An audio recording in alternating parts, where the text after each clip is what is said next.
The Hog Sty is brought to you by TicketClub.com, your one-stop shop for live events nationwide. Whether you're looking for game, theater, or live performance tickets, don't sweat it. TicketClub.com has you covered. So make sure you're going there for all your live entertainment needs, and make sure you're clicking over to them from the banner at the top of thehogsty.com.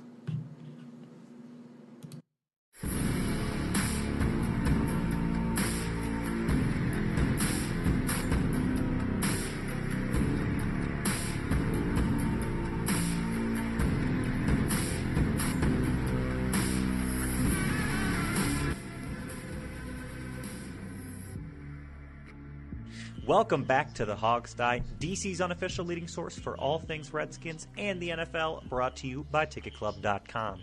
My name's Sean Conti. I got Jamal Forrest, Alex Zeese, and Steve Thomas here with me tonight, and we got so much to talk about as the Redskins have finally made some coaching moves over the last week. We got some position group breakdowns to do, some Super Bowl previews, and oh so much more, so come along with us.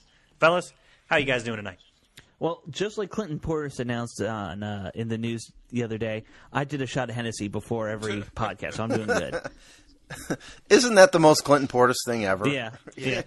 When he said that, I was like, okay, yeah, that sounds right. What the best part about it was is he said, well, I don't take painkillers, so that was my painkiller. Right. Yeah, I'm about to say that sounds pretty good. I mean, I don't drink, so I mean, I don't know how strong that stuff is, but my guess is that it probably did not improve his play. One shot is not going to do anything. It would probably do something to me. Would be what are the chances it was just one shot though, Alex? I mean, well, he claims it was. I'm going to take him benefit of the doubt there. Okay, you're a trusting man. Yes. I see. All right, well, good to have you guys back, as always. My goodness, we have some actual coaching announcements to make if you guys just want to jump on into this here tonight. All right. We've got some reshuffling that went on. We got some retaining that went on, and we, of course, have some new pickups, or at least one. So maybe we should start there with the newest, freshest face here around Redskins Park, and that would be Mr. Rob Ryan. How does this acquisition as linebackers coach strike you guys? Well, it doesn't strike me as a fresh-looking face, that's for sure. No, it strikes me as we hired a man who is about to give birth to a bowling ball. Right. Oh, Steve. If the dude and Gandalf had a baby, that is what it would look like. It's exactly right. Ouch. You dogging our new guy like that, man? I have never seen a man with a larger stomach than Rob Ryan. Well, what about that? There was that O-line coach for the Browns that everyone was making fun of. Yeah, he was big, too. Yeah, he's big, too. Yeah. Look, Rob Ryan, I mean, is it going to be the difference between the playoffs and the Super Bowl? No. I think if nothing else, he's going to bring a little bit of an attitude perhaps to the defense that wasn't there. I mean, Minuski can't be the only attitude guy, and now he's not going to be. Now you have a dude who's all attitude. Right. And he's got a weird, kinky brother. I mean, so from that respect, it's good. I don't have a clue whether Rob Ryan is going to be a better inside linebackers coach than Kirk Olivadotti. You can only go up. Mm-hmm. There's not any farther down from, as far as I'm concerned, than you can go from him. So, I mean, I'm fine with it. It's a desperation move. He hadn't worked in 2 years. Well, I mean, to his credit, he said he'd been calling the Redskins for like the past 4 years. So I guess this opportunity just present it. Well, it presented an opportunity for him, is what I should say. I said earlier, I don't know him as a positions coach. Apparently. And this is without me actually fact-checking, so I would have to do that. But apparently he's had one positions coach in the past, and that was with the Patriots for like 3 or 4 years. And then he's been a defensive coordinator ever since. So with that being said, it's I don't know the track record back then, but it'll be interesting to see. He is a character. Wonder what that does in terms of the personality of the defense, but I mean, that's just one way to look at it. Yeah. Yeah, the Redskins press release did have his coaching history in it, and Jamal, you basically had it right. He was a linebackers coach for the Patriots from 2000 to 2003, and he's been a defensive coordinator ever since. He was the outside linebackers coach at Ohio State, and then the running backs coach, linebackers coach, and defensive line coach at Tennessee State. So he has college experience. When did he do the college experience? I will say, I do remember those.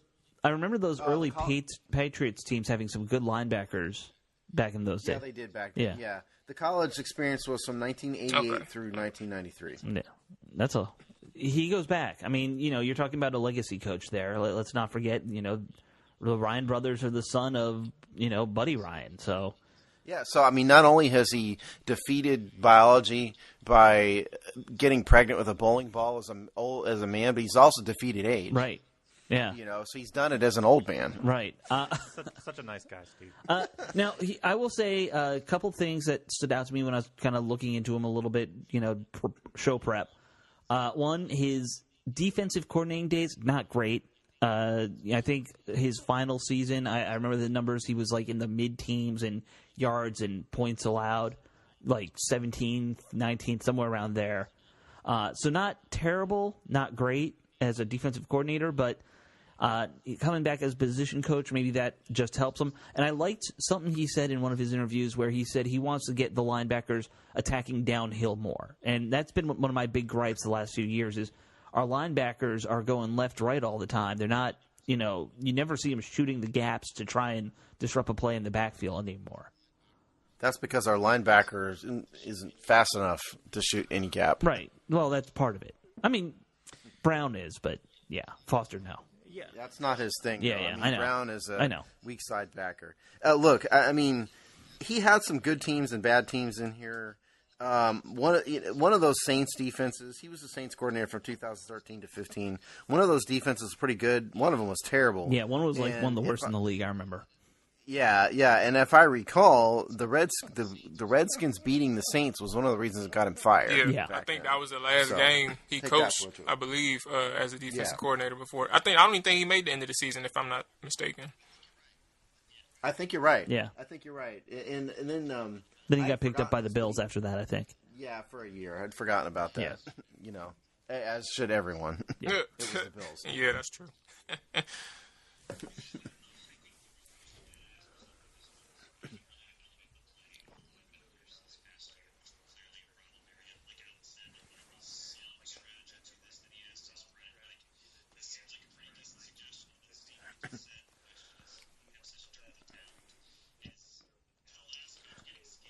Well, first of all, I don't think Oliva Dottie has been scapegoated. At some point, when your linebackers stink year after year, at some point you got to blame the coach too, right? I mean, in my view, we've not really. I mean, we've got some young talent that's okay, but we've never really groomed anybody that we drafted. I think there's a point that we're missing here with this, though. That he's actually going to have to play a big role because we've got this big Reuben Foster question hanging out there. Reuben Foster, let's assume the best and assume that he either doesn't get suspended or he gets suspended for a very short period of time. He's going to come back, and he's probably going to play. Mm-hmm. But Reuben Foster is a bit of a mess as a person. Right. I hate to tell you guys that. For all you guys who think he's totally exonerated and he's Mr. Innocent by all this, that's just the farthest thing from the truth. So I think he's going to need a coach who can ride herd on him effectively. So I think from a personnel standpoint, that's a tough job. Foster's by far the most talented linebacker we have. Inside linebacker is not even close.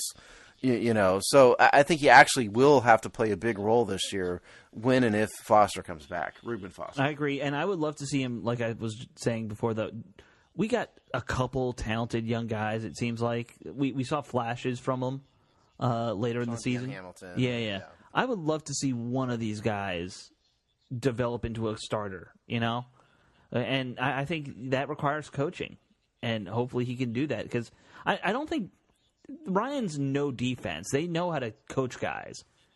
Maybe defensive coordinator was just too much for him.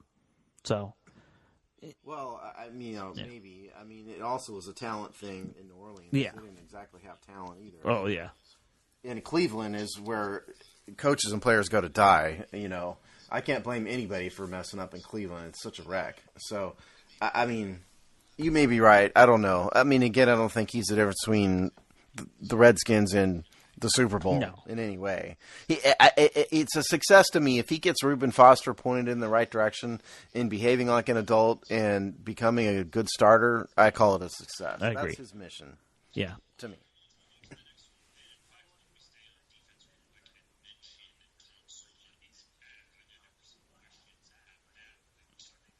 Yep.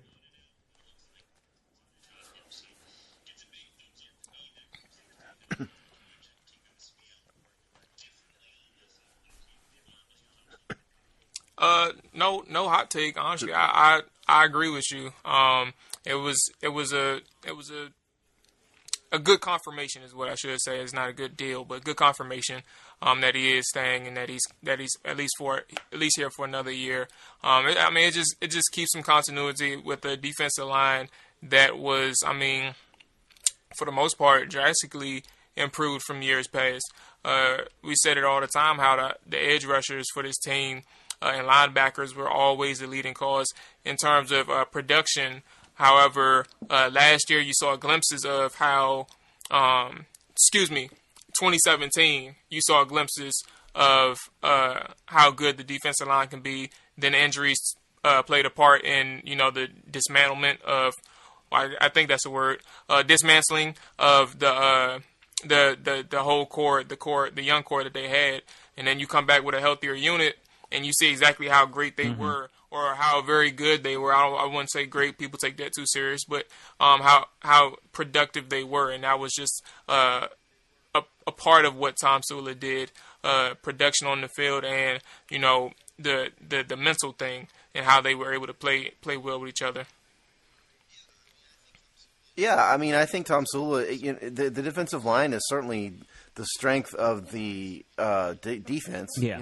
There's no doubt about that, and as it should be. They have 2 first-round draft picks there, but he's done a good job with, Alex's lover, Matt Ioannidis. He's done a good job. He's done a good job with those 3. I don't think that they set the world on fire this year. Statistically, statistically, the run defense went from the worst in the NFL to fair to Midland. Yeah. Middle, and that's a huge improvement. We have 3 good guys on the D-line. I think they need to still work on adding some depth this year. Maybe developing who's the kid from Virginia Tech we drafted? I'm drawing a blank on the name. Tim Settle. Settle, thank you. Developing him a little more, maybe draft another guy or 2, because I think part of why they struggled later was the starters were getting burned out playing so much. And part of the problem with that is that you have Stacey McGee, right, who's making a huge amount of money. He has a $25 million contract. He's signed through 2021. There's your depth. Right. They can't bring in a bunch of guys when they've got Stacey. Although there's a lot of talk about them cutting him this year. I think Stacey's a good player. He just makes too much money. Yeah. His cap hit this coming year is $4.675 million. Yeah. Which is a pretty decent chunk of change. But there's your depth, and I think the fan base overrated Tim Settle a little bit, that's not fair. The Virginia Tech part of the fan base got all excited. That's what it is. Yeah, I think they had higher expectations for him than they probably should have. But that having been said, Settle I thought had some flashes. We don't talk about this enough. There's segments of our fan base that are like hardcore Virginia Tech people and hardcore Maryland people who get really excited for their own guys. I get it, but come on. But all this to say, Tom Sula, good God, Mr. Tom Sula, I think was a good coach. It's good that he's back. Mm-hmm. They certainly wouldn't have found anybody better at the 11th hour like this. Right. So, it's a good thing. Beautiful. Okay, well then let's talk about our final bit of news here, which is also quite interesting. This would be the reshuffling of Matt Cavanaugh and Kevin O'Connell. So O'Connell, former quarterbacks coach, yes, now offensive coordinator. Matt Cavanaugh, help me out with Cavanaugh's new title. It's senior offensive. I have it right here, assistant? Sean. Is it okay? I'm looking at the Redskins press release on this. Matt Cavanaugh, it says Matt Cavanaugh will now be the club's senior offensive assistant. That's called lackey. It's actually lackey is the term. Lackey. Thank you. In other words, it's we don't want to fire you. Right. So we don't want to pay you to not work. So just come in. You're just going to have to suck this up and do this, basically. Yeah. Yep. And then Kevin O'Connell is the offensive coordinator of the team now. So the big question to me is, and I'm not sure we really know, is what kind of hand O'Connell will have in play calling. The rumor is that he's going to kind of take over a lot of it, at least the passing game play calls and stuff like that. Frankly, I think Jay's a better play caller than people give him credit for to a certain extent. If you look at his play designs, the play designs are great. Yeah. Jay schemes players open all the time. Mm-hmm. If he has players. You have a lack of talent, and all we've been over that. But Jay's play design is solid. where I think Jay needs help is his play calling tends to get a bit predictable, Mm-hmm. and so I think I think Jay's formations aren't that tricky, and his formations tend to dictate the play, and the way other coaches don't. And so I think if you have a fresh eye on that, you may get a better blending of passing and running formations, and maybe a better use of play action, Right. than under Jay. So that's what I would look for. I'm looking for a lot of that too, frankly. I agree with you. As much as I'm a Jay Gruden fan, how many times can you run a shotgun sweep with Adrian Peterson off tackle and have it go for like 2 yards or less? And for him, the answer was 10 to 15 a game, it seemed like. Right. So that was a problem. Right. I hope O'Connell can spice things up in that regard. I don't mind the fact that our formations, it's all basically, it's 3 wide, 1 tight end, either shotgun or, ace formation, whatever you call it, single back. Alex, I just mean 75% of the time, a moron like me who never played pro football knows what play is coming just by looking at the formation because we've watched this team so much. And if we know that, then other teams are figuring it out too. I know. I know what you're saying. And I'm hopeful O'Connell can do that. The rumor was that they basically had to promote him because someone else was going to poach him. And I don't know who, but that was kind of the word that was out there. And I think, is it just our fan base? Everyone's already saying he's going to be the next Sean McVay. Someone's going to poach him to be a head coach in a year or two. Some player tweeted that, didn't they? I think that's where people started saying that, I think. I can't remember who it was. But someone's like, oh, yeah, he's the next McVay. I completely forget who it was. I've heard it before from beat reporters, but that's picking up steam. And at what point do we say, all right, so suddenly Jay might have created 2 great coaches on his staff out of young kids, but he's not a good coach? What's that about? Well, we'll see. I mean, your record is what it is. Yeah, I know. Your record is what it is. Yeah. Jamal, I think we cut you off earlier. I'm curious to hear your opinion of O'Connell. Well, I was just going to say about – I'm actually surprised I even remember my point, but I was going to say that I just agree with you, Steve. The key word that you had mentioned or key phrase was a new set of eyes, and I think that's important with this situation because what's not going to change is the scheme and the verbiage and the philosophy that comes with the Jay Gruden's offense. However, you have a guy that's been here for a little while now, who's been promoted to a position that requires more duties of him. And according to people that know him and that's been around him, his character is something that is beneficial to a team. He's a leader and he's a good communicator and a good teacher, and that's a good thing to have at that position. Coaching position. So that's, like I said, the new set of eyes or fresh set of eyes is something that's very important to Gruden. And then the only thing that we don't know yet is, will he be calling plays? We don't know that just yet. But in my opinion, I feel like he needs to. And I also feel like it doesn't need to be split up in terms of because he was the passing game coordinator. Well, I mean, excuse me. Yeah. Yeah, that's okay. Right. He was a passing game coordinator. I'm thinking he was the quarterback's coach in 17. And so I'm thinking of I was thinking of who was the run game coordinator, which was Bill Callahan. But I just don't. I hope it's not split up in the sense that they're not. Jay Gruden is maybe calling some plays, and somebody else is calling the other set of plays, or having a package for a run versus pass or something like that. I think it needs to all be in a cohesive flow come game day, because it's always, it seems off balance a lot, and not even, that's not even a word actually. I'm sorry, not off balance, but more so it just didn't flow well. Sometimes you had plays where you can run simple power stretches, dives, things like that, but it just wouldn't flow with the passing game. Like a lot of things just didn't necessarily, it just didn't look right, and it was easy for a defense to see.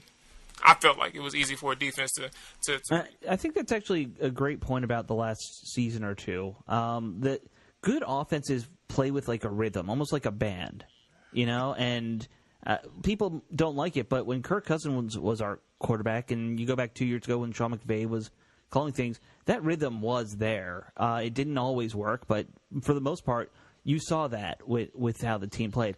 This last season, especially, I noticed that was gone. Well, I mean, Alex, to be fair, when you're down to absolutely. quarterbacks off their couch and, the eighth string receiver and, there's a reason why the offense had no flow. And I can't, there's only so much blame I can put on Jay Gruden for the way the offense was this past year when there was just so many injuries. But it was noticeable. Like, you go back and watch the crisp play from a few years ago versus this year, it's noticeable. No doubt. Yeah. I mean, no doubt. So, I mean, again, is Kevin O'Connell going to be the difference between the Redskins and the Super Bowl? Absolutely not. But can we look forward to perhaps a smoother running offense with him running new things? ideas from a younger mind? Let's hope so. That kind of thing? Yeah. Possibly. One question for you guys on this before we move on to the next topic, and that's how much do you think Jay Gruden was involved with this decision to reshuffle people around, to promote O'Connell? How much do you think Gruden had a hand in this? Look, I mean, Jay Gruden is coaching for his career and his job this coming year. I think Jay was probably all over this. Especially on the offensive side, I think so. Yeah, and it's also important for people to understand that these assistant coaches' contracts were expiring. That's a huge reason why this is going on. Right. Because Jay got an extension, a 2-year extension. A lot of these coaches probably signed up for 5 years along with Jay, and the contracts expired. Right. And that's the reason why some of this is going on. So, yeah, I mean, I still don't understand why Jay didn't go to Mobile last week at the Senior Bowl. It makes no sense to me, but I think Jay was all over this because, Nor was he supposedly involved in those, big meetings at the end of the year at the conclusion of the it's game. just crazy. So. Yeah, it's crazy. It's just insanity. I mean, we've been over this. But I think Jay was probably all over it because he knows what it means. And that's also, by the way, I mean, I think it was Craig Hoffman maybe that brought this up. I give somebody credit for the thought. I can't remember who. Maybe Craig. But, Jay's fighting for his life here. Do you really think he's going to hand off play calling when it means so much to his career this year? Food for thought. I mean, that's a fair question. It's definitely a fair question. If you don't want to pull a Hugh Jackson and you were brought in for your offensive smarts, and you allow what's his name? Whoever the coordinator was, I forgot his name. But you allow that man to call the plays, and you get fired, and you go on a little media rampant. I'm not saying Jay's going to do it, but you just go out there talking about how you wasn't calling the plays, and you wish you could have done things differently. If you're going to go out, make sure you go out doing what you do best, and that's calling the plays. Yeah. Yeah, for Jay, that's throwing it everywhere, calling plays. You know what, Jay's more adaptable than people think. Yeah. He adapted his offense to knowing that he had limitations in the passing game. He adapted again when Josh Johnson took over. He's been I think he's more adaptable than people give him credit for. I mean, he threw the ball over the place with Cousins in the past 2 years, but they had no running game at all, basically. Right, and they didn't have the line to run either. No, I've always been a big and I'll even go further. He changes his passing game quite a bit to fit the receivers. I mean, think of what he was doing with Doxson and Garcon versus when they were gone. It was all Jordan Reed and finding underneath stuff for Crowder and creating plays that way.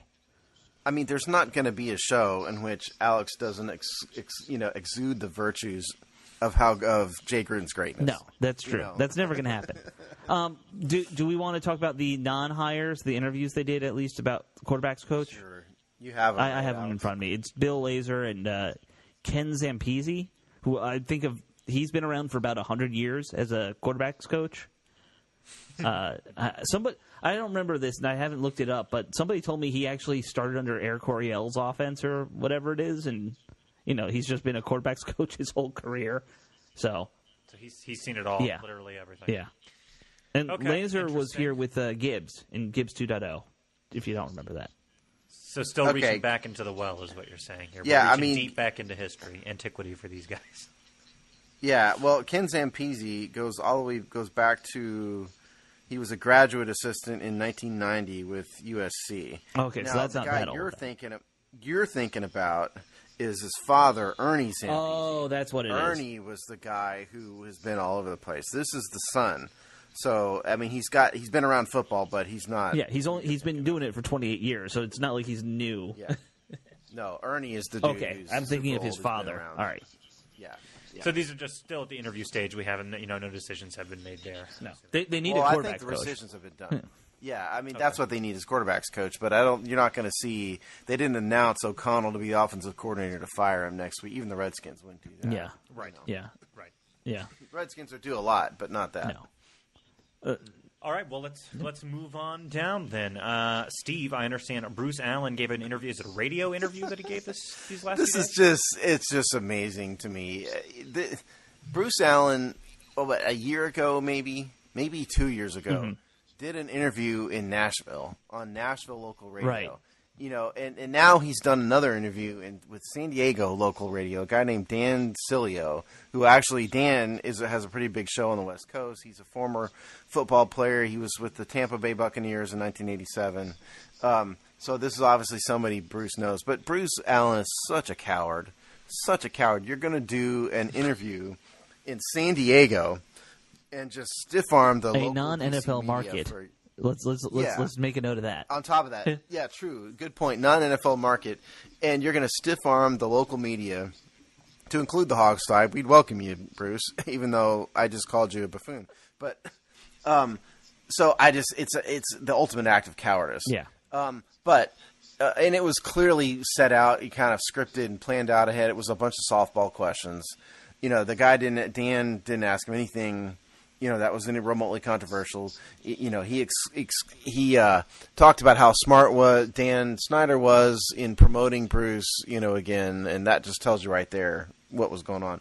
But the one bit of actual news that came out of this that I don't think anybody caught was that Bruce said the interviewer asked him about Josh Johnson, and Bruce said that Johnson will be back in training camp. Interesting. So that's news. Yeah, that's news. I hadn't heard that anywhere. They haven't offered him a contract yet.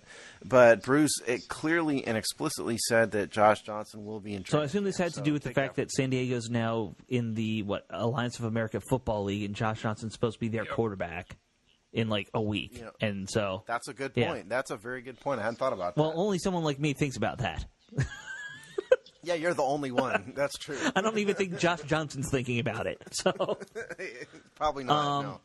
Yeah. Am I wrong though? Yeah. I mean, is this the ultimate cowardly move? No. Here's what's happening. The Redskins won't get a stadium in D.C. They're going to move to San Diego in 10 years. That's the plan. That's what Bruce is setting us up for. I'm glad you brought this up because I forgot to mention this on the show. I did a poll 2 weeks ago that I didn't bring on the show.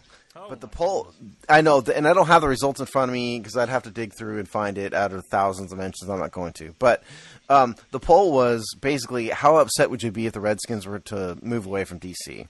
And the reason why I did this poll is I really wanted a way to gauge fan apathy in a way that wasn't Get just the temperature. how I get it. apathetic It's a are you smart toward- poll. Yeah. And in the nutshell of it, there were 4 choices and everything, but the nutshell of it, there 2 were I'd be upset, and 2 choices were varying degrees of I wouldn't care. And the poll came out 60-40 in favor of I would care. Wow. But 40% of you out there said in some way I wouldn't care if the Redskins left D.C. So take that for what you're. That's a lot of fan apathy out there. Yeah. It's never been this noticeable in my lifetime. Yeah, that's pretty startling. 40% is huge. We're talking about a team moving. Yeah. When in years past, this has been viewed as like the ultimate betrayal and ruins people's lives. It's 40% and I think of people saying they don't care. That's amazing. And I think the 2 choices, if I recall, one of them was good riddance, meaning please go, and the other one was I don't care anymore. And the good riddance, please go, was up to like 20-something%. Wow. So, yeah, it was a lot of people. They don't mean it. That's going to be my hypothesis for that. Well, results is they don't mean it. That's just the rage talking. It is the rage, but it might have been. I remember when you did the poll because I loved reading the comment section in something like this. Oh, wasn't it great? Oh, they were awesome. Most people though think that if they go, DC would get a team almost right away because it's the nation's capital. Just the farthest thing from the truth. Well, I think we would become number 1 on who gets the next team. That's what's realistic. It'd probably take 10 years. But with the value of the Redskins and the size of the market, I think this is a city that will have a football team. Right. Yeah, a lot of people are under the delusion that what would happen is Dan could take his team and go, and then in the next year there would be a new team and a new owner. So, no, the NFL's not going to do an expansion. The question would be, how will fans react? Or no, put it this way: will it be like a Baltimore thing, like where Cleveland moves to Baltimore?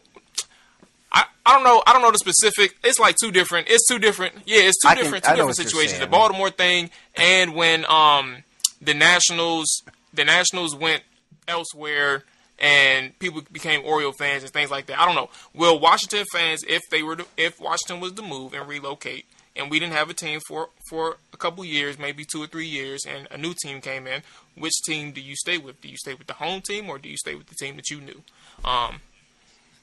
Well, the interesting, I think what you're getting at, Jamal, is that when the Cleveland Browns left and moved to Baltimore, the records and the history of the Cleveland Browns stayed in Cleveland because the NFL recognized that it was a historical franchise and blah, blah, blah. Now, when the Colts left Baltimore and moved to Indianapolis, the Colts took all that, yeah, right. And I don't think there's any precedent at all for the history of a team staying except for that Cleveland move. So I don't think you can reasonably I think what fans are kind of getting at is Dan Snyder would leave, he'd take his team, and we'd get a new Redskins in with some other better owner. Well, first off, let's be honest. There's no way that the new team would ever be allowed to be called the Redskins if that happened. People need to, probably not. No matter how conservative you might want to be about the name issue, that ain't, the NFL wouldn't let it happen. A new team is not gonna take on the Redskins. Yeah, probably not. Shoot, think about it. If you relocate this current team, which market is going to allow you to switch or keep the name anyway? Yeah, which not market many. would allow you to move, not switch, but move and allow you to keep the name? It's kind of weird. Well, and furthermore, I don't know if you'd want to. Probably not. I mean, because the Rams did it and the Raiders did it, but the Houston Oilers left and became the Tennessee Titans. Oh yeah, that's true. The Seattle Supersonics left and became the Oklahoma Thunder. Oklahoma City Thunder. There's cases either the way. Nationals or Yeah, the that Montreal was the Express. example that I was thinking of. The Nationals that went to Montreal and Orioles fans. I mean, when Nationals fans became Oriole fans, or Expos fans became Oriole fans, thing like that. So, but anyway. Well, yeah, and the Washington Senators left and became another team. They that were happened twice. Who the Senators? Yeah, the Senators when they left in the '60s went to. All right. Well, one became the Rangers, and then one became not the Brewers. No, the Rangers is what I was thinking of. It was the other one moved up to the Midwest somewhere. I don't remember. I think it's a bit of a fantasy for people to expect the Redskins to leave the D.C. market, and we're just going to get a new Redskins to the Twins. The Twins is the other Senators team. Yeah. That just isn't going to happen. No. So, I didn't mean to distract us, but I wanted to bring that up because I had forgotten. Side rant. Side rant. Fair enough. It's the off season, so it's fair enough. Okay, well, we do have to talk about the Super Bowl. We got to talk about position groups, but I know Alex, you wanted to give a quick shout out about Senior Bowl stuff. Yes, I had nothing going on. I actually watched the Senior Bowl. I wanted to give my three things I took away. Really, it's two things, and one's the big one's the quarterbacks. Let's just get those out of the way. Not many of those quarterbacks impressed me in the Senior Bowl this year. I was kind of high on Drew Lock. He did not look good. Will Grier looks like a kind of fourth-rounder backup version like Colt McCoy. The only guys who looked okay to me were Daniel Jones. We know the Redskins have been scouting a lot. And Ryan Finley kind of surprised me. He's got like a very good distribute the ball, quick release, short dink and dunk kind of thing going that's very effective. So those were really the only two quarterbacks that stood out. And I know since that's going to be what we're going to be talking about all off season, who redrafted at quarterback. Yeah, I've watched a pretty good amount of Locke film and Daniel Jones film, both of them. Neither one of them, I think, none of these quarterbacks I haven't not watched Dwayne Haskins yet. Right. But none of these quarterbacks we're not getting I've watched that, yet. it's that simple. That's the main reason why I haven't watched them, is that I'll get around to it eventually. But none of these quarterbacks have really wowed me as franchise quarterbacks, to be honest. They all have their flaws. Locke has really weird footwork, really bad footwork. He stands there like he's standing on the sideline. He's very casual. I noticed that. Yeah, he's got a gun on him, so really strong arm. But he throws a lot of Donovan McNabb throws into the dirt. Mm-hmm. And again, his footwork and his mechanics are just weird. Daniel Jones is he's kind of meh and everything. He didn't. There's nothing that was too awful about him, but nothing really wowed me about him either. He played at Duke, and a lot of these passes he was completing against just horrible teams. Yeah. That Duke's playing. So none of these Kyler Murray's like 4'2". I mean, all these guys have flaws except for Haskins. Now I'm not gonna. I was strictly watching the guys in the Senior Bowl, so I'm not going to talk about Kyler Murray or any of those guys that weren't there. Yeah, Steve, if you haven't checked out Finley, I'd suggest it just because I haven't got him yet. He might be an interesting one. I think I'm going to do the kid from Auburn next. Okay, he did not play well in the Senior Bowl. The only other thing I was going to make a note of, the guard from Boston, Chris Lindstrom, who I think is projected to be like a second or third rounder. If he's in the second round, I'd go get him. That guy looked good. He was knocking people around. All right, guards. We don't need that. We don't need that. We've got Sean Laval lined up, ready to go. I think we're going to always have Sean Laval. Right. He's going to be 43 years old. Death, taxes, and Still on He'll be in a Death, wheelchair. and Sean Laval. And then we'll hire him as coach. Yeah. Okay, awesome, Alex. Great notes. We definitely need those two positions, guards and quarterbacks. Yeah. So good to know. I'm glad one of us has their eyes on it because the rest of us, or I know at least me, I'm very delinquent on this.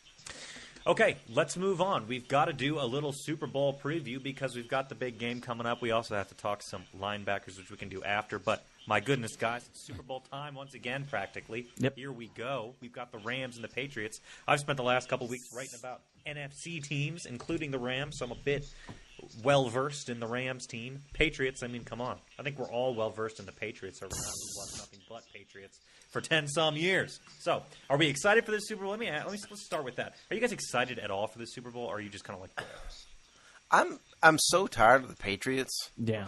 That it really kind of bums me out having to watch the Patriots again. Oh, I'm with you. First of all, the fans in Boston are obnoxious and spoiled, and I really hate them. But just having to watch another Patriots Super Bowl, I got to admit, it has brought the excitement down for the Super Bowl for me tremendously. Yeah, I'm with you. I like the Rams. I like that it's a fresh face in the Super Bowl, and I like McVay, despite the fact that he left us and did such great things. But, yeah, it's just not exciting anymore. Every year we've done this, I think we've talked about the Patriots in the Super Bowl, have we not? The last three seasons, yes. Yeah, so it's just getting old. But I think it could be an interesting game for a couple of reasons. We can talk about that more when we start previewing the game. But Jamal, what do you think? Are you excited for this? A lot of people have an issue with Brady, and I'll make it quick. But a lot of people have an issue with Brady, and I shouldn't even say a lot, but it's the people that I talk to. It's a majority. Since and I think it's to a point where you got to understand like how good he really is. It's fun watching him play. I mean, if you're going to it's fun watching him do good as a football player.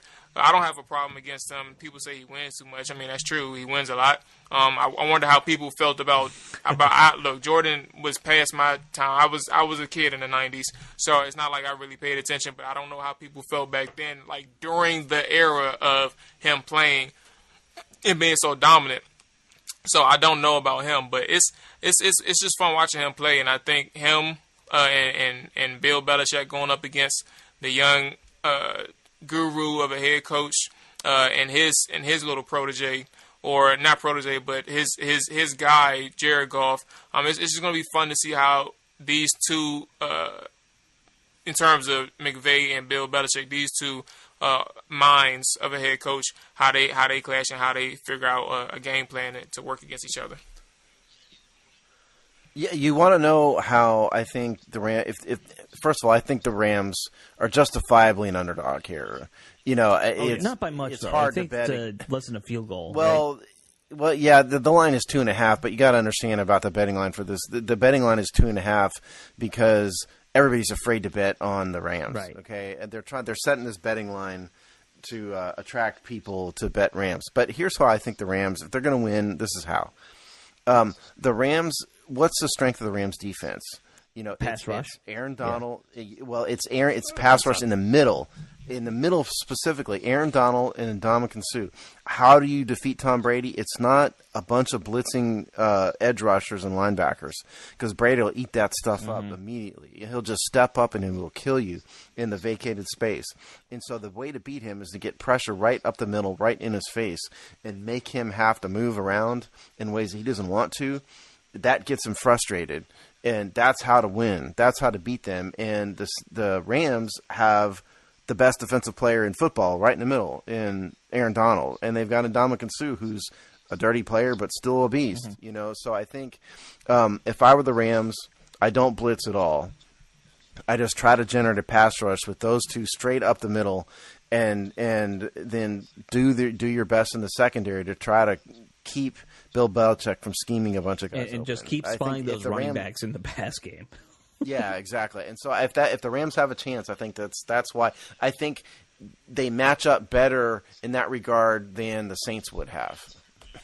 Yeah, it's a fair point. I think I like all the points that you just made. I think the key is limiting Brady, as it always is in these things, because the Rams have an offense that can do this. The Rams and the Chiefs were the number 1 and 2 offenses this year. The Rams are Jared Goff's a really good quarterback. They have a ton of weapons. They know how to roll out a bunch of different looks and packages to confuse the Patriots defense. The Rams can beat the Patriots defense. It's just, it's a question of, because the other thing you didn't mention, Steve, is Ndamukong Suh. You're right. He has a huge pedigree with the name, and he's done great things, but he struggled a huge part of this year in getting anything done. Aaron Donald is Aaron Donald, but, as good as they've been, especially towards the end of the regular season, they had some struggles this year. So that's the huge question mark hanging over this game. I think, if you can somehow hold the Brady down a little bit with the pass rush, like you're saying, they have a good chance. I don't know if they have a good chance. I just said they have a chance. No, I think it is a good chance because I think the Rams' offensive output they'll probably put up at least 21, 24 points. This is a decent enough offense. Patriots' defense isn't great. It's good. Right. So, if you can put up 21, 24 and your defense can start beating Brady, you have a chance, Well, remember what Lake Lewis said it, I think, best. Was it last week we had him on? He said that you have to play your A game for 4 quarters. That's not what the Falcons did. If the teams, that Peyton Manning had that problem, in AFC Championship games against the Patriots, you have to have 4 quarters of your A game to beat these guys. And whether the Rams, I hope the Rams can do it, but I think it's a tall order. I really do.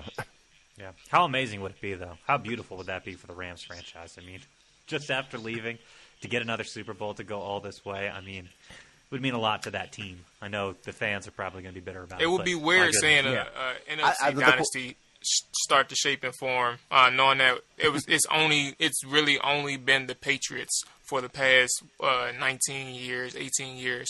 Not saying I may be speaking a little bit too soon, but what if, because of their age in terms of Goff and McVay, it'll be interesting. It's just a fun game. Seems like a fun game. No, the funny thing about the Rams is that they play in a city that really doesn't care less. That's unfortunate. Well, talk about fan Steve, apathy. let's be honest. Before the Patriots dynasty, no one in Boston cared either. That's true. But Northeasterners typically, they were more passionate, I think, about sports, football than not about sports, because LA is a Dodger and Laker town. It's just not a football town. And so, but I would say there was a great video of a sports bar in LA during the NFC Championship game where people basically shrugged and were, barely cared. That's what LA is when it comes to football. And so it's funny that, as Jamal says, do you have the beginning of a dynasty here, maybe in a city that really doesn't care? But, it's just kind of. But I think Boston and New York City are baseball towns, traditionally speaking.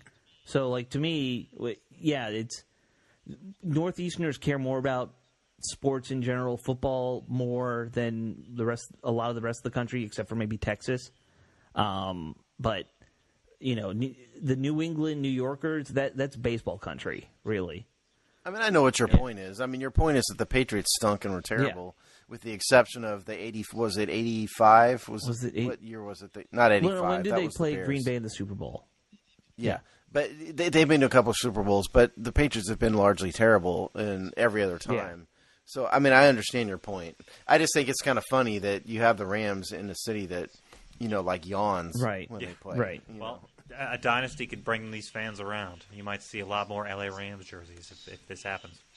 Probably, maybe. Should we venture some predictions for this game? You guys feeling confident? Super Bowl confident? Hey, you brought it up. You go first. All right, let's do it. My goodness, I've spent a lot of time looking at the Rams. I did write a big article about them. It was a good article. Yeah, thank you. I have a lot of faith in them after looking at the whole spread of the team and the entire roster. I really do. But the Patriots are surgical. They play their best football in the postseason. I agree with your assessment, Alex, that the Rams are going to put up points. I think they're good for at least 3 touchdowns and probably a couple more points on top of that. So let's call it 24 points Rams. Patriots, it's so tough because I just don't really know what to expect from the Rams defense. I'm going to bite the bullet here. I'm going to unfortunately say the Patriots are probably going to win this one.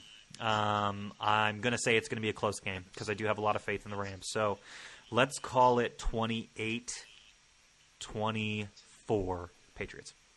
Okay. All right. Somebody step up. Well, I'll step up and say Sean took the exact score I was initially going to go with. Yes. You can go. You can agree with them. There's I nothing definitely. to say I you can't agree with them. I think that score is probably dead on. My heart wants the Rams. My head says it's frickin' Tom Brady. He announced he's not going to retire, so there's nothing special about the Super Bowl again. And, so they'll just win. And, it'll be 28-24. They'll say whoopee, and everyone else will be – the rest of the country outside of Massachusetts will be pissed. I think at this point it's not even the entire state of Massachusetts. It's just Boston. Right. You go to Springfield, they're sick of it. Yeah, exactly. So look, I don't know. Like I said, I want Brady to win, and I also don't mind seeing Sean McVay do well. But I think that the Patriots get. I don't think they lose 2 Super Bowls in a row. And this is just not a situation for beginner's luck with the Rams. So I will go ahead and give the Patriots the nod. Probably 34-28, 31, 34-ish, something like that. It'll definitely be high scoring. Within a touchdown. It'll definitely be high scoring in a close game, 1-possession game.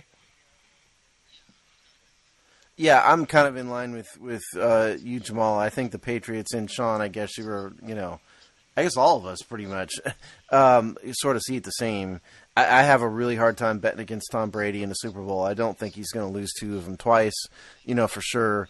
I think they weirdly have convinced themselves that they are underdogs this year. Right. In the playoffs, which is just bizarre. If you've been to, 9 Super Bowls, or 10 Super Bowls, you aren't an underdog. Okay, I'm sorry. Yeah. You're not. But they've convinced themselves of it is the point. So I think they're going to do well. I think the Rams are going to be shell-shocked to start the game off, and that's going to allow the Patriots to jump out to an early lead. So I do think you guys are in the ballpark for scores. I'm thinking, I'm going to go 31-24 Patriots. Okay. Awesome. Reluctantly and unfortunately, just because I'm sick of it. Yeah. We're all sick of them. That's it. Yeah, I think it's unanimous. We're all sick of it, and we are all also calling the Patriots. I don't know, Jamal. I don't know if Jamal's sick of him. You seem to think you weren't sick of him. Jamal he approves of good football. Yeah, I'm a fan of good football, and I respect Brady on the field, so I can't knock it. I like to see him do well. So yeah. Yeah, but those outfits, Jamal. Did you see the outfit he came out in the other week? I mean, he was wearing. He's become the worst metrosexual ever. Well, the irony is he's been doing that for 15 years now. It feels like it's gotten worse. Has it been? It's worse. Giselle, the model, has really done. When did he wear the Uggs? The Uggs feels like a decade ago. Oh, he's still wearing the Uggs. He's been with her for that long. Though. Now you're not going to convince me that the fashion model isn't responsible for the way he looks. No one does. But I want to also talk about the fact that he open mouth kisses his kids, which is also weird. It's a bit weird. Yeah, it is a bit weird. Yeah. My question is their tongue? Jesus. Look, is that too much? Let's rewind that, and we'll fine. just. You're not the first one to ask. Look, The moral of the story is when you make as much money as Brady does, the world allows you a little slack in acting just straight up weird as hell. Right. All right, there you go. You heard it here first, folks. The Hog Sty is unanimously calling this one for Patriots. Let's move on then. We got a couple minutes left. We got more position groups to break down. Today, I think we said we'll do linebackers because we do have a new linebackers coach and Mr. Rob Ryan. So let's jump right on into it. Linebackers, not a point of strength this past season. Who do you guys want to start with? Should we start with Mr. Zach Brown? What do you guys want to take this? Mason Foster, dude. Yeah. Mason Foster? He's the man in the middle. Yeah. Okay. I mean, he had such an up and down year in a lot of ways. It was more down than up on the field, I thought. He had the problem with the social media stuff. Yeah. Where he was criticizing the fans and all that. He did own it eventually and tried to make up for it, so I give him credit for that. But on the field, I think he needs to go. I've just seen one too many missed assignments from him. He's so slow. It looks like he's running through, sand or something, quicksand or something out there. They really need to replace him and move on. Sorry to say, Because up until this year, the weird thing is he was probably one of the more likable guys on the team in terms of Finn's, attitudes towards him. Well, we'll say this, though. I mean, the fans have been incredibly rude. Oh, yeah. If you're one of these guys out there that are, he's like tweeting something about his kids and then you're going to respond with something horrible and ugly, it's your fault, too. I blame you idiots out there who do that. There's no reason for that. It's, leave the man alone. It's fair to criticize his play. It's not fair for you to use your anonymous keyboard warrior Twitter feed to call him names and worse, so I don't blame him at all for being mad, but he just needs to understand he's a public figure and you just have to suck it up, even though it's wrong and awful. Yes. Agreed. Yeah. Wrong and awful. Yeah, sad and wrong. I feel the same way about him, Steve. I feel like in 3 weeks with Mason Foster, you're going to get one pretty good performance, one really, really bad one, and one that's, somewhere in the middle, probably tending towards slightly below average. So is that really enough to build around? Probably not. He's not the worst offender on this defense, probably not the worst linebacker, but more or less I'm with you, Steve. I think it's run its course. This is his third year with us, I think. Yeah, something like that. Something like that. It's been more or less the same each year. So, although I do respect what you're saying too, Alex, he's been kind of seen as a position of strength in years past and a likable person. So it's tough. I think he's running the cusp there, but it's probably time to move on. Yeah. I assume we want to hop to the next starter, Zach Brown? Let's do it. Well, Mr. Brown. what happened? What happened? A year ago, we thought this was the next superstar. That's my first question when I think about Zach Brown this year. I think with Zach Brown, one of the things that people overvalued was his speed, and that's what really confused a lot of fans. And I'm not saying they're wrong because he played okay his first year. It wasn't like he played poorly. However, like I said, because of the factor that he brought in terms of him being a game changer, and I believe didn't he get hurt in 2017 and he missed some time, and it was at the end of the season. So these type of things play a factor into the true memory of what a player does in terms of value. So he misses time towards the end of the season. People realize what he was on the field, but they don't remember like how good or how productive he really was. But all they remember is him being so fast and him being a sideline player, and that's exactly what we need. We remember he wasn't re-signed for a long time in the offseason, and people were getting very frustrated in terms of fans and stuff like that, wondering why the hell he has not been re-signed yet. Just to say that, I say that to say because of 2017, people had these expectations coming in 2018, thinking he was much better than what he actually was. However, it's a reason why he was moving around from team to team, and that's just unfortunate. He's a fast linebacker. You can put him in positions to play well. However, when you put him on the field that much time and you give him so much responsibility, as opposed to him being in run downs and run looks. He's gonna be exposed a bit. Yeah, I think, and this applies to Mason Foster to a certain extent too. I think Zach Brown is really a two-down linebacker. If you watch his film, when I watched his film when he came here, to me, he looked like the classic weak side pursuit linebacker.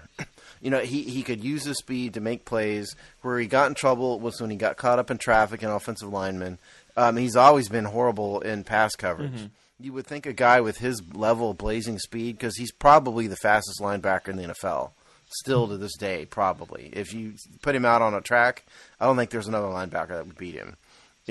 But just because he's fast does not mean he's good in pass coverage, and that's where he really gets exposed, in my opinion.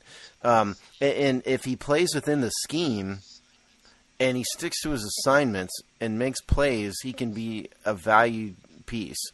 But I thought he got away from that a little bit this year. He claimed after the season he had an injury. I forget what it was, oblique maybe. I can't remember. He said he had an injury that held him back. But the thing about him also is he's another head case. And we've got a lot of head cases. We've got Reuben Foster. Zach Brown complained openly to a certain extent, not to DJ Swearinger level, but, there's a lot of – he's a strong personality here. So, I think it's – a guy like that, if he's not performing and he mouths off, is a bad combination. Yeah. You can mouth off if you're Dick Butkus, but you can't mouth off if you're Zach Brown. So I think that's another problem. I agree with you. I do have to wonder sometimes with, and this is not about these guys, but in general, how often do you think guys realize they're not performing well and it just builds up and that's why they start mouthing off? You know what I mean? Maybe so. Yeah, hard to say. Hard to get in anybody's head. Yeah. And just a letdown by both the starters this year. Unfortunately, I just look at the rest of the roster, and I don't know if you could get rid of both of them this year. I don't know if you have. Well, if you get past the fact that Reuben Foster's an accused domestic violence, all that stuff, and you put him in. I think if you want to know who the best linebackers on the team are, I would say the two best are Reuben Foster and Sean Dean Hamilton. So if now they sort of play the same position. Yeah. I don't know which one of those is the weak side backer. But if you're just talking about just pure talent, I think it's those two guys more than Mason Foster. I would guess, in my opinion, Hamilton would be the weak side just because I think he's smaller. But maybe, yeah. All right. Well, do you want to talk about him next, or we could bounce Sean Dean Hamilton or Reuben Foster? We could do either one. What do you guys think? I don't have anything to say about Reuben Foster. I mean, we haven't seen him play. He's on the suspension. He's on the commissioner's exempt list. I don't know what to say about him other than what we've already covered with his case and everything. Yeah, well, you just called Hamilton one of the best on the team. Maybe we should talk about him. Well, and that's kind of like being king of the fools, too, because I don't think, Foster and Brown just didn't play well.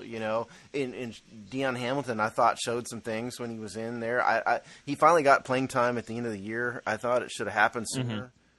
And maybe that's one of the reasons Oliva Dottie wasn't asked back. I don't know. But I mean, I don't think Deion Hamilton is a guy who's going to win any All-Pro awards, but I think he was more consistent and he played within the scheme better, and he didn't miss so many assignments like Foster did. So from that respect, I liked him out there. I agree. He was replacing Zach Brown, by the way. I mean, I realize that he was starting over Brown, but my point is, of those three guys, I think he was the one that was most consistent. That's early on. Sean Dean Hamilton, he kind of reminds me of a guy like who was it that was our backup linebacker, Rob Jackson, for a little while. Yeah. He reminds me a little bit of that, where he's coming in spot duty and being very effective, and maybe in 2-3 seasons you can get him to be a starter for a couple of years. That's what I see. I mean, Deion Hamilton has a better pedigree than Rob Jackson. No question. Just the way he plays, like, he's just sound play right off the bat. Nothing spectacular. He's not like breaking through the line and just beating people up, but just solid play.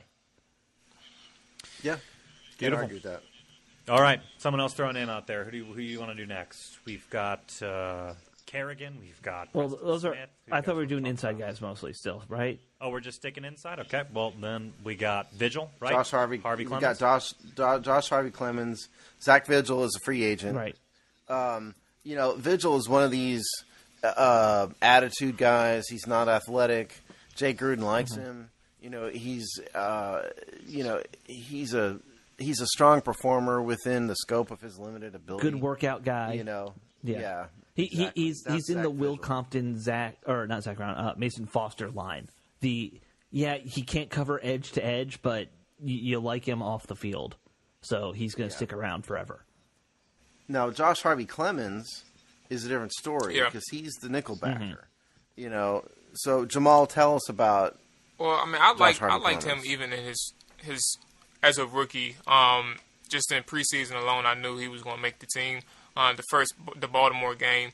I just like how smart he is for a converted safety to a linebacker, and it's kind of strange, like the progression that he's had.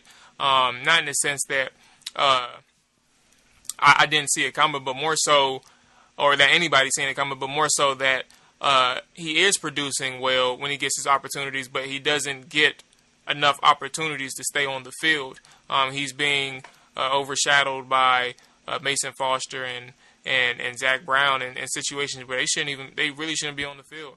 You could use Josh Harvey Clemens a lot more than what they were doing. I wish I had the percentages in which he was on the field this year, but I know at some points there was times where I think his production, not his production, but his snap count started dwindling at periods of the season.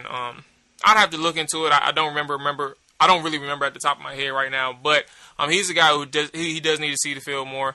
They need to trust him and let him be able to play at the inside linebacker position, even if it has to be in the base defense.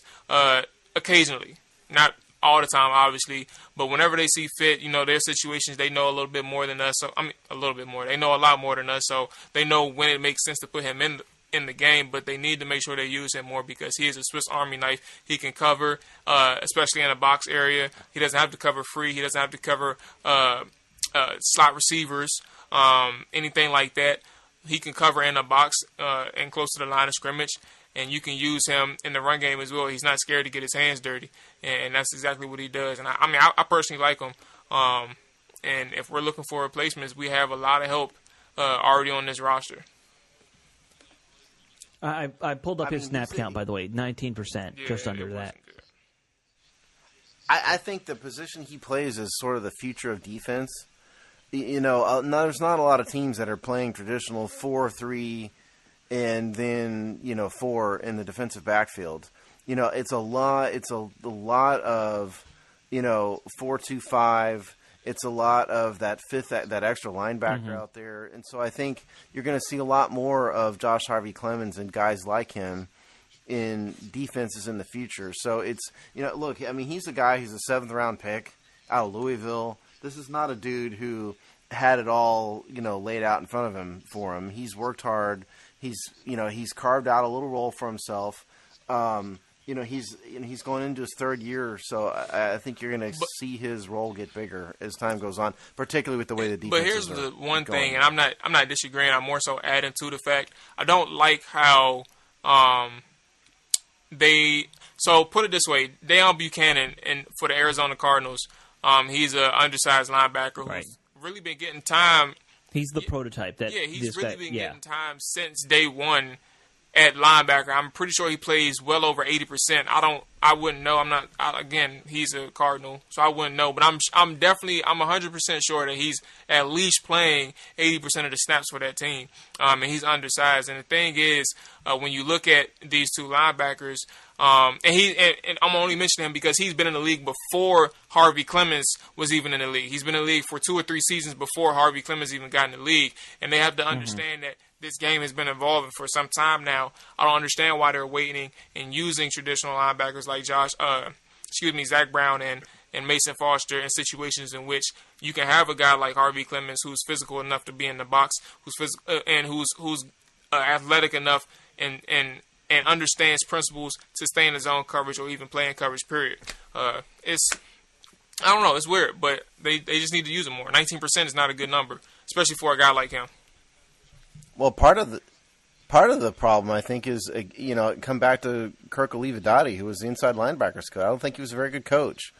I don't think he used his personnel very well, and they didn't progress. And so, hopefully Rob Ryan can change that. Yeah, maybe Rob has a better sense of things than Olivedati. I agree with you, Jamal, completely that he needs to see more playing time. I love the whole, and I hate the term money backer that they're using for these guys, but I love the whole concept of these taking large safeties and moving them to linebacker to kind of just be really good at tight end coverage and better run support.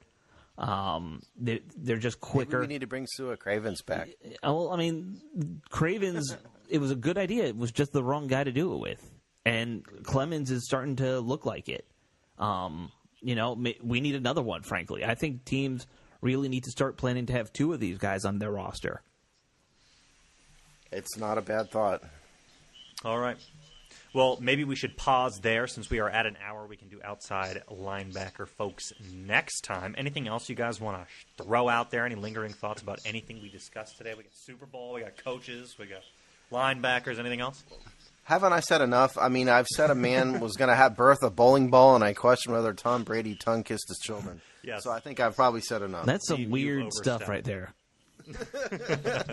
All of it was just straight off the That's all top of coming my out of warped Steve. mind. You'd expect it from me, right? Not him. Yeah. Steve's having an off month. I like it. All right, cool. Well, we will cut it there. Then we'll obviously be back with you guys next week as we zip on towards the Super Bowl. We got more stuff coming to you. Make sure you're coming back to thehogsty.com so you don't miss anything. We'll see you all next time. Take care.